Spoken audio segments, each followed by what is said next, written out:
Ternyata ini asal-usul Atlantis, legenda benua, hilang di masa lalu. Gagasan tentang Atlantis yakni benua yang disebut hilang di masa lalu terus menjadi misteri yang belum terpecahkan.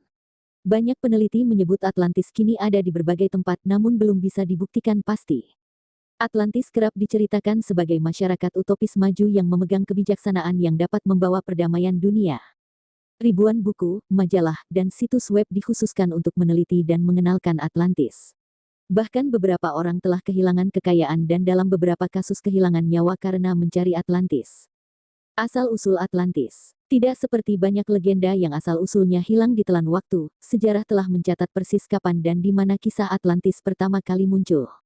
Dikutip dari Life Science, kisah Atlantis pertama kali diceritakan dalam dua dialog Plato, Timaeus, dan Critias, yang ditulis sekitar tahun 360 SM. Meskipun hari ini Atlantis sering dianggap sebagai utopia atau khayalan yang damai, tapi Atlantis yang dijelaskan Plato dalam ceritanya sangat berbeda. Dalam bukunya, Encyclopedia of Dubious Archaeology, Profesor Arkeologi Ken Feder mencatat bahwa dalam cerita Plato, Atlantis bukanlah tempat untuk dihormati atau ditiru sama sekali. Atlantis bukanlah masyarakat yang sempurna. Justru sebaliknya, Atlantis adalah perwujudan dari negara yang kaya secara materi, maju secara teknologi, dan kuat secara militer yang telah dirusak oleh kekayaan, kecanggihan, dan kekuatannya. Sebagai propaganda dalam kisah moralitas Plato, legenda Atlantis lebih dianggap sebagai kota saingan heroik Athena daripada peradaban yang tenggelam.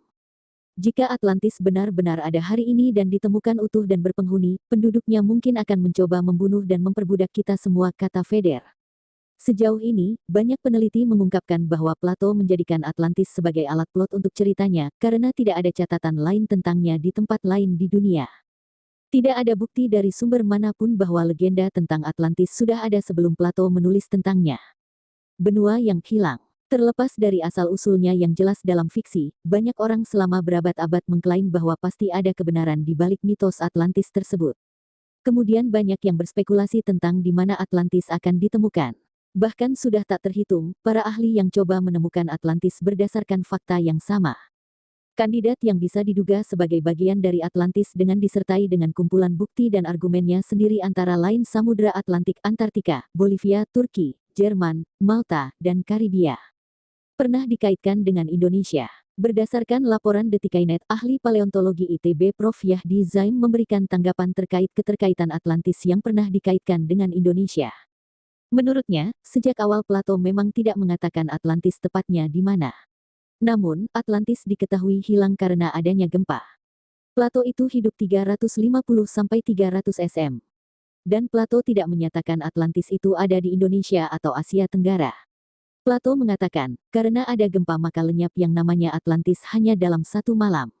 Nah, ini kalau secara geologi bisa terjadi, tapi sejauh ini data belum menunjukkan adanya peristiwa seperti itu, jelas Prof. Zaim.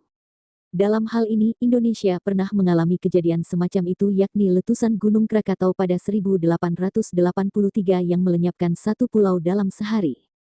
Selain contoh kejadian, keberadaan Sundaland di masa lalu juga menjadi salah satu faktor Indonesia dikaitkan dengan Atlantis.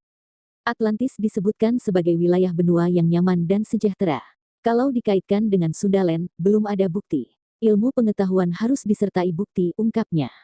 Sundaland sudah tenggelam dengan kedalaman sekitar 100 meter. Untuk mencari bukti katakanlah arkeologi, itu butuh ekskavasi atau penggalian arkeologi. Atau penelitian paleontologi, harus ke lapangan. Yang nggak mungkin kita menyelam, mahal sekali, lanjut Prof. Zaim. Menurutnya, ada kesulitan untuk menelusuri bukti apakah Sundaland adalah Atlantis yang hilang. Selain kedalaman 100 meter bawah laut, juga diperlukan teknologi luar biasa untuk melakukan penggalian berbulan-bulan. Maka, jika tidak ada bukti empirik seperti itu, susah untuk mengatakan secara keilmuan itu terbukti.